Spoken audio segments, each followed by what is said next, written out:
Welcome back to the GCUC Podcast, where we dive deep into the future of work, community, and everything coworking. I'm your host, Liz Elam, and today we're sailing into uncharted waters with Thom, who is our guest from StartDock. Good morning, Thom. How are you? Good morning, Liz. I'm pretty good. It's sunny here in the Netherlands. Life is good. Most people are on holiday, so the co-working buildings are a little bit less crowded than normal. So I'm feeling good. Thanks. I love it. Okay, so this year I am asking everybody about their morning routine because I've decided that my morning routine is one of the things that I think is really pivotal in my success, honestly. And so I'm asking everybody about their morning routine. I'd love to hear what yours is like. I think it's quite a dull routine because I try to get out of my house as soon as possible. So I always take a shower in the morning, dress myself. I make some breakfast. Usually it's oats with a banana or with an apple.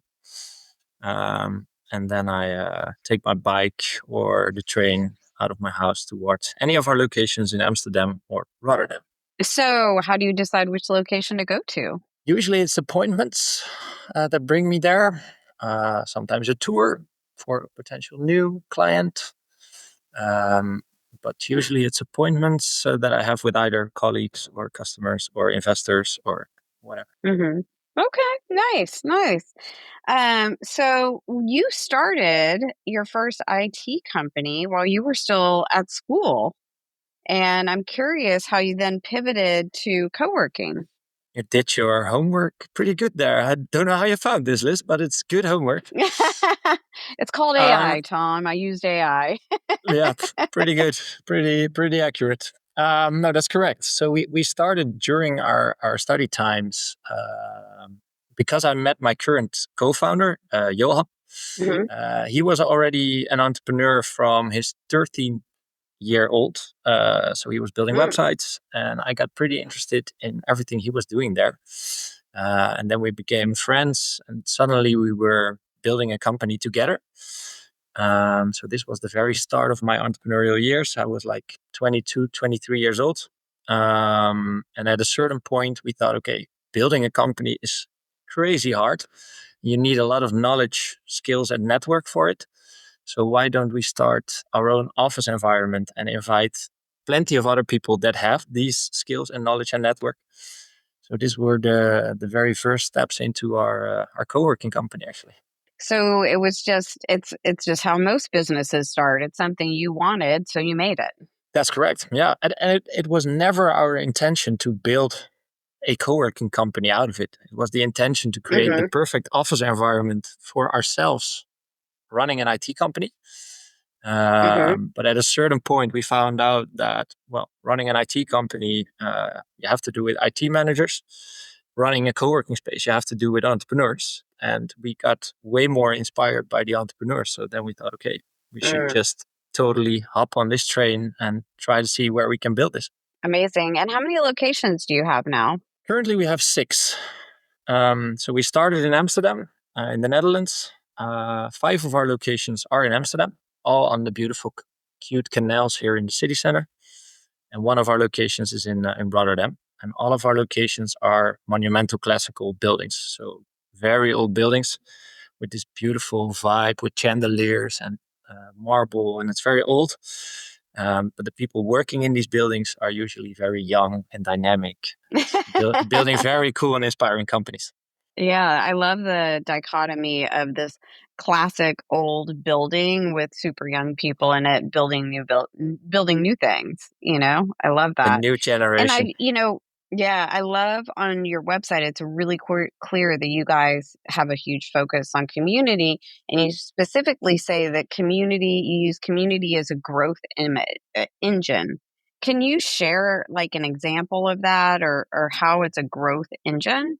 I don't know how much time you have here, but I can share a lot of examples. We got a lot, so go for No, it. so yeah, it's well, you can either build a company from your attic at home and try to build it from there on your own, or you come to a co-working environment. You meet a lot of people.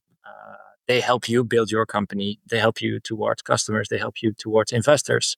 And also we play a role in facilitating this and bringing those people together. Um, there's a lot of examples of people that found their relationship within any of our co-working spaces. There's a lot of examples of people who found investors here. I can write a book about the amount of connections that we have facilitated, how people grew their company or themselves even. This is what happens on a daily basis within the buildings that we operate. Yeah, it's the same thing with Juicy. When we don't even know all the examples, right? We only know like maybe 20% of them. I think there's another 80% we haven't captured. People are constantly coming up to me and being like, "Oh yeah, well, I know like a ton of people have met through Juicy, but then they're like, "Oh yeah, that's where I met my investor," or "That's how I decided to go with this software," or whatever. It's so great. And then, you know, in the US primarily, but also around the world, we've really changed being identified as a real estate business to being identified as a hospitality business. Because I really feel like that's a better fit for our industry. Yes, real estate is a huge part of the equation, but hospitality is really what we do. I feel like a lot of people get confused between hospitality and community. How do you view those two? I think the real estate part is you can't do without it.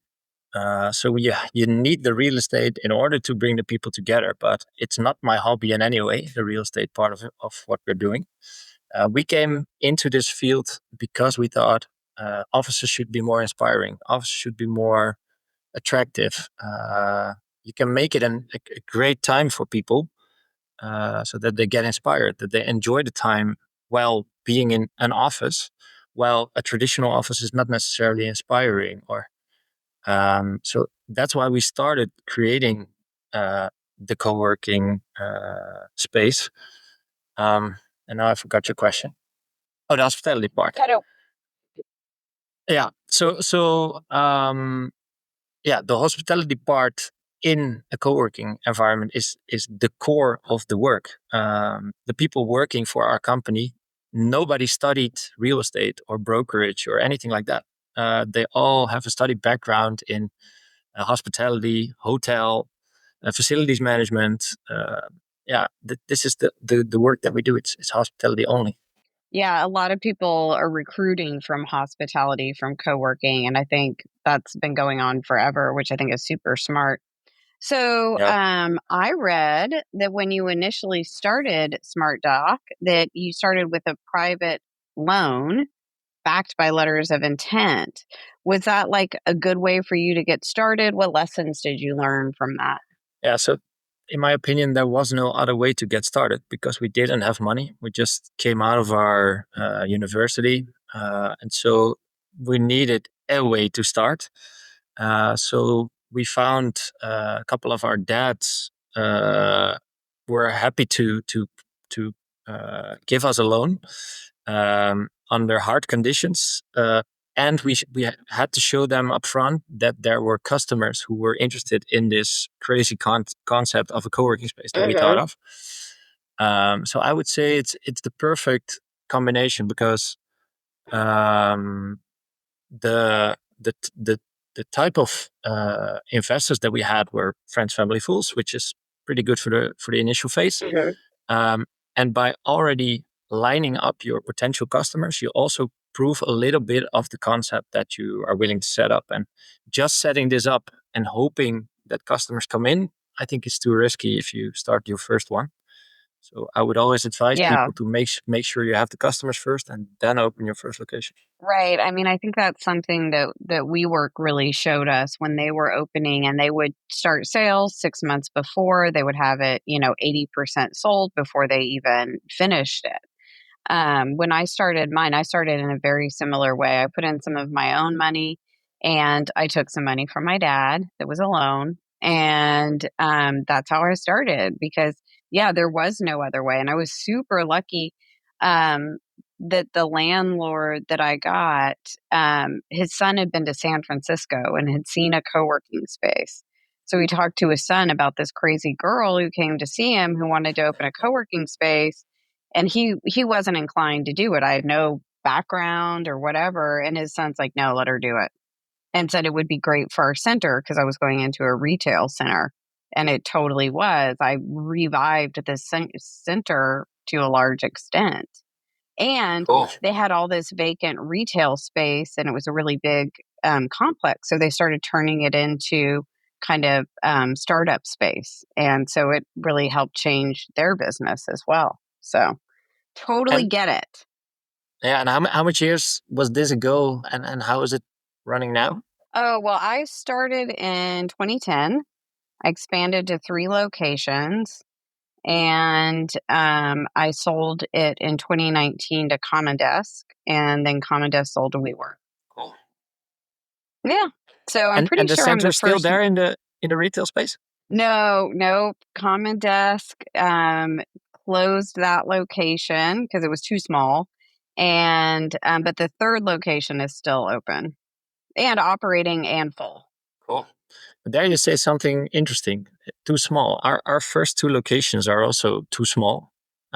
If you Mm. look at the dynamics, the financials of a co-working space, if I were Uh-huh. to open a new co-working space right now, I would never open it with the size of the first locations. But this is also like, yeah, the way of learning for a human being, right? Right. Well, and this was 2010, my first location was, sorry, I don't know square meters, but it was 3,000 square feet. It was tiny.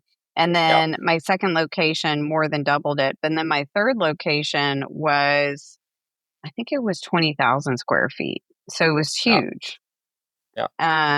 And I, every single time I iterated and changed, but also, one of the things I'm amazed at that more people don't talk about is like what happened with me is I had no office space in my first location, and I started to lose people because they wanted office space. So my second location was just office space.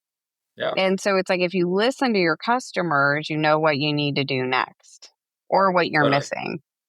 totally. Yeah, Yeah. I So how totally did agree on you that. then fund the expansion to Rotterdam? We used multiple ways of funding over the course of the years. So the first 3 locations were funded with loans with wealthy individuals. And later on, we also started selling some of our shares. So currently, we have 9 investors involved who are, well, co-owner of the StartDock mother company. And still, there are some loans. Most of them are paid back with the interests, but there's some loans still running. Uh, that's the current situation. And are you expanding even more in the Netherlands? Well, we have expanded last year with 2 big locations. They were both 20,000 square feet, so that's around 2,000 square meters. So for us, those were big steps. Those are Um, huge. Yeah, it was. So, well, every time when we expand, you see that the company has to settle back again. Every Yeah. colleague has to find Hmm. his or her role, and the dust is now settling actually. So we're getting there, but in my opinion, we're not there yet. So currently, we're not going to open a new location, but I'm pretty sure that in a short amount of time we will well start looking around again and try to open a new one. Nice, nice. And I love that you started or co-founded Coworking NL, which is kind of an organization of owners in the Netherlands, correct? Correct. What Yeah. inspired you to do that? I think a lot of people talk about competition, but I rather see all those individuals as people that I can learn from. Probably they can learn from me, but I think there's a lot to share. And in our sector, not this didn't happen necessarily. So then I thought, together with 2 other founders of or directors of co-working chains in the Netherlands, we thought, okay, let's just try to get all those people together. So the founders or the national directors of the chains, and to see what can we learn from each other, what can we do with each other. For instance, visiting events like GCUC. Um, so yeah, and I think we've learned a lot, and we've also helped people who were in trouble. So co-working operators that get in trouble. If you know each other, you can help each other. Um, And I love that so much. How do you help them? Is it by just like looking at their numbers and being like, have you thought of this? Have you tried this? Or do you guys give them microloans? What happens? no, we didn't give microloans, so we don't do any formal stuff from the coworking NL brand, I would say. So it's more a way to get the people together.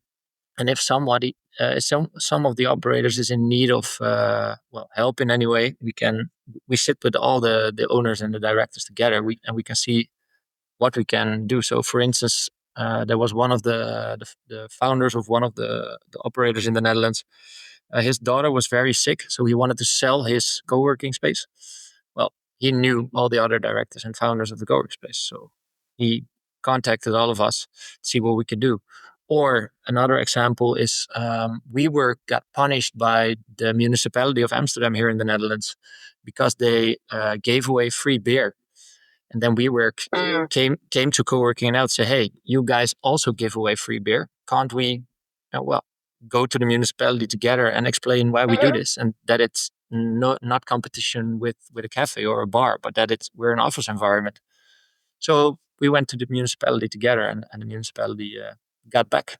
So, yeah. I love that. That's awesome. I love that. And one of the things we've been saying on stage from Juicy since we began is there's plenty of business for everybody. You're not competitors, you are collaborators. And that's one of the reasons that we do Juicy, is to explain that to people because, we're all better together. Totally. Yeah. Yeah, and especially across borders. So when I am on Juicy or on Co-working Europe, and I speak to people working for co-working operators outside of the Netherlands, you can be totally open to each other. So I can tell everything about my customer base, my business models, my investors. I can be totally open because we're not competing each other within the same borders. And this is very helpful, especially after a couple of beers or during a dinner. I really learned a lot on the events. It's really helpful. Yeah, for sure. We really find that when food is involved and you're sharing a meal, like just something happens. There's something so communal about that really opens people up. Yeah. So I don't know where AI found this, but they said that you're preparing to serve 10,000 Dockers by 2028. How are you planning to scale your community without losing the intimacy? This is probably the hardest question I deal with on a daily basis. So this is a question you shouldn't ask me on a podcast. No, this is hard because we're in the hospitality. Hard. Yeah, because we're in the field of hospitality, the community. Well, the bigger you make a community, the harder it is to keep the density and the quality of the community alive. So we really feel this is it's not linear working together. And this is also the reason why we haven't scaled very fast, because I believe that you lose quality if you start scaling fast. So this, to be honest, the 10,000 was more of a number that we wanted to put on the board to say, okay, what's the end goal that we're working together? I believe our mission is rather what we're working for, instead of let's make as much impact as we can on a daily basis on all the entrepreneurial people that we have in the buildings. I think that should be more of the focus than an amount or a quantity. It doesn't necessarily matter to me how many Dockers we have in the buildings. The impact on one person can be way bigger than no impact on 10,000 people. So I rather make impact on one person than no impact on the 10,000. Hey there, if you're in the co-working and flex space industry, or even just curious about it, you need to be at Juicy. We've got 2 amazing events lined up for you. First up, GCUC, happening this October in London. Tickets are on sale now and the lineup is looking incredible. Can't make it across the pond? No problem, we've got you covered. Juicy USA 2026 is headed to New York City and we'd love to see you there. At both events, you can expect expert-led sessions, small group roundtables, a vendor expo, and non-icky networking. We've got drinks, dinners, after-hour hangouts, and tours of the coolest co-working spaces in town. It's where the future of work meets real human connection. So, what are you waiting for? Head over to juicy.co to grab your ticket today. We'll save you a seat. Yeah, I agree. And that is the hardest part of the whole thing, is trying to scale that. I would say Very few brands accomplish it. But those that do, whenever I ask them how they did it, it always comes down to hiring. Yeah. It's the people that make it happen. It's the people. And I think then that falls back on the training, right? It's getting the frontline people to understand how important it is to address the people before the operations, but the operations still have to totally work. Totally. They have to be more than on point, but that's totally true. And it's really hard to find and keep the right people for this job, because you see the impact on every field of this work. You see the impact of every individual working in it. When community managers are not the right person for the right job, they feel it. The community feels it. So then, the quality will decrease fast. Yeah. Yeah. So how do you manage, like when you're talking to somebody that's like a community manager and stuff, how do you help them prioritize the people over the operations? Or do you? Yes and no, because usually the operations are at least as important. When the people in a building don't have coffee or Wi-Fi, then there's not a lot of good They vibes leave. going around. They just leave. Yeah, so it's at least as important, the operations and the facility management in a building. I think it's both equally important, 50-50. And we train our people. We call it StartDock magic. This is the way we do community building, like food, drinks, events. Getting the people together is important. Introducing people to their neighbors when they become a new member within our ecosystem. This is the StartDock magic part, the focus on the people. And then there's the operations part, where we have playbooks for. We currently have around 2,200 members in our buildings, so we're not at the 10,000 yet, but at a quarter of the 10,000. And when we started, I would have never expected that we would ever have more than 500 dockers in any of our buildings. So 10,000 was a big, hairy, and audacious goal. And to be honest, it still is actually.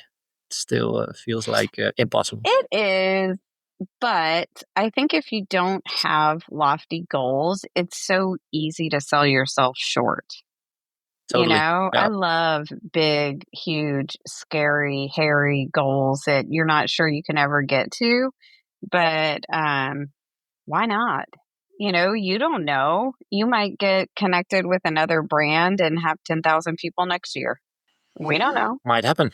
Who knows? Yeah, we thought let's just. Yeah, totally. We thought let's just shoot for the stars and probably we'll land on the moon.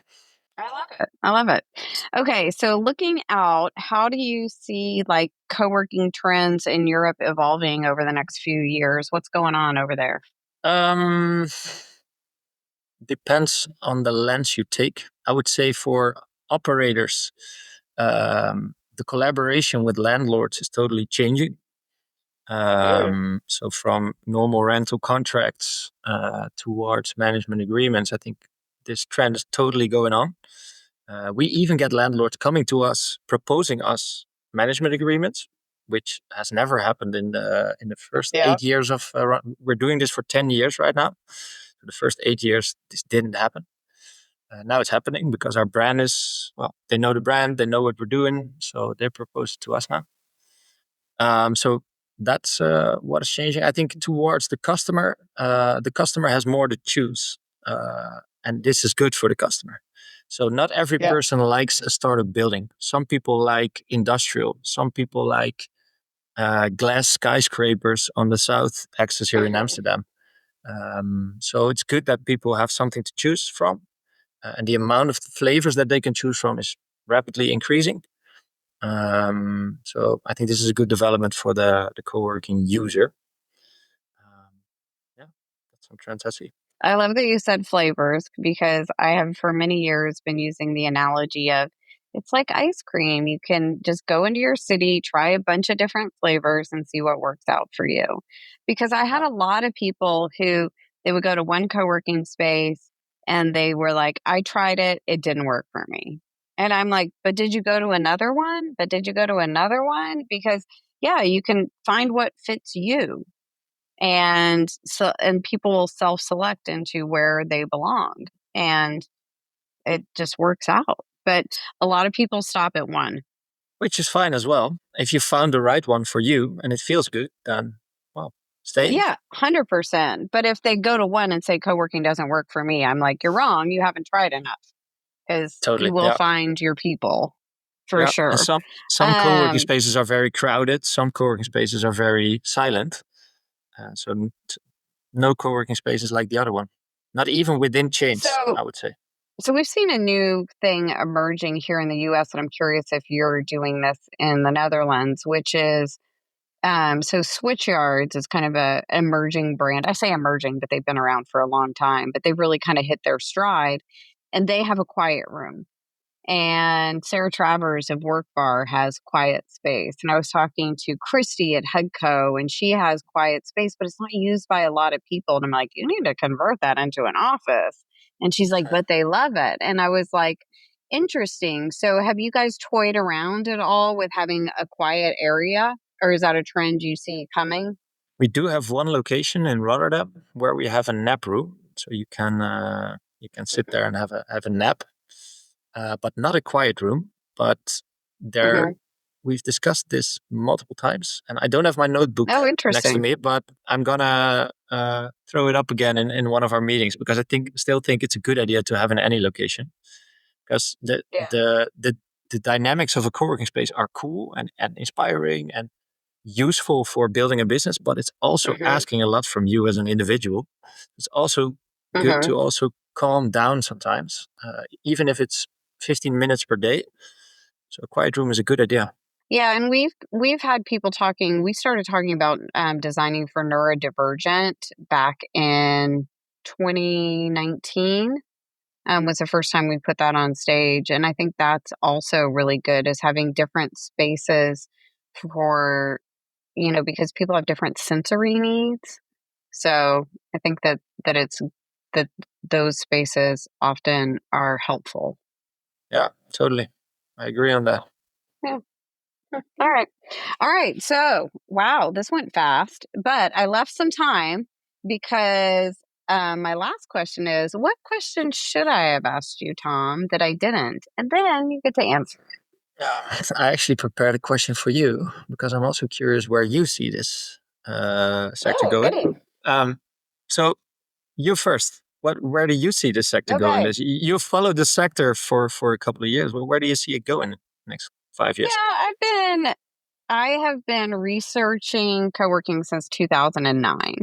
And I have been accurately predicting it kind of ever since.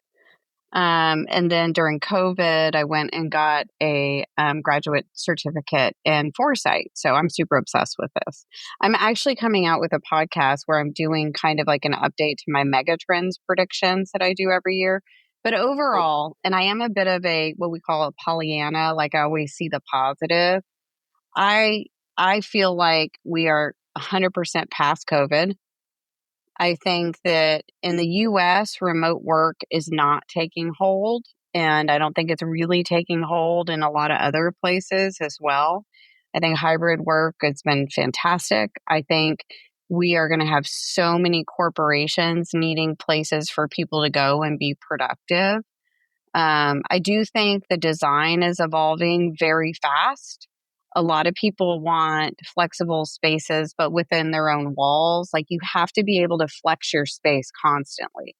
Not really sure what the solution is there, but because like the demountable wall systems don't really work, I'm not sure the solution there, but I think space design really needs to evolve. And I've been talking about that for 5 years. I think we will see a huge floodgate open on funding as more brands come up. WeWork basically got a fantastic partnership with Yardi. They are now positive for the first time ever. Yeah, great. CBRE paid a lot of money and gave a huge valuation on Industrious. And we see a lot of up and coming brands in Europe, in Asia, in the US, in Australia. So I think it's all good news. And the other thing that I love, because I was once one of those entrepreneurs with just one location, is for a long time post COVID, nobody was opening a co-working space. Who can blame them, right? Now we're seeing co-working spaces open like this, just all the time, which is fantastic. Yeah. So, I just want more co-working spaces so we have less lonely people. That sounds like a mission. Yeah. It is. And, yeah. Sounds like a mission I can jump into with trying to aim for the 10,000. Yeah. Yeah. Thanks for the elaborate answer. And you asked me the question, like, is there a question that I should have asked you? I've been thinking about it during your answer. Probably, well, we haven't spoken about our future goals of this company. So that's probably something you could have asked me. And I'm currently really struggling in steering this company forward. As you mentioned, the market is changing. It's dynamic. A lot of operators are standing more steady than they ever stood. The lone co-working operators are actually they're leaving the field, leaving the area. So I think there's an interesting upcoming 5 years coming for co-working operators and chains. And we haven't decided yet what we want to do with that. So eat or be eaten, both are an option, I would say. Yeah. Yeah. And I think with that, you just never know what's coming your way. So I think that you have to just be open to all conversations, right? You never know. I can't believe the humans I was connected to over the years on LinkedIn. And people I was like, who's that? And I just thought it was like a scam or whatever. And then they ended up being really important people that I needed to know, right? I think it's just being really open to all the conversations and all the possibilities. Yeah. Well, that's actually You the don't know, stage where somebody we're might at. be in a room right now being like, you know what we should do? We should go buy that SmartDock. That's what we should do. Totally. And I wouldn't be surprised because you built a great business, Thom. You really have. And I love that you've got a heart for community and that you've got big goals. And I hope that somebody listens to the Juicy podcast and is like, you know what? I'm going to go help that guy out. You're always welcome. Or come and catch me at any of the Juicy events that I'm going to visit. That's right. That's right. Are you coming to London? No pressure. I will. Yay! I love it. Okay. Well, I will see you in a couple of months then, Thom. And thank you so much for doing this. It was a pleasure. Thank you too, Liz. You're doing a good job with the podcast. Thank you for inviting me. Oh, thank you. All right, everybody. That's it for this Juicy podcast, but stay tuned. We've got a lot more coming.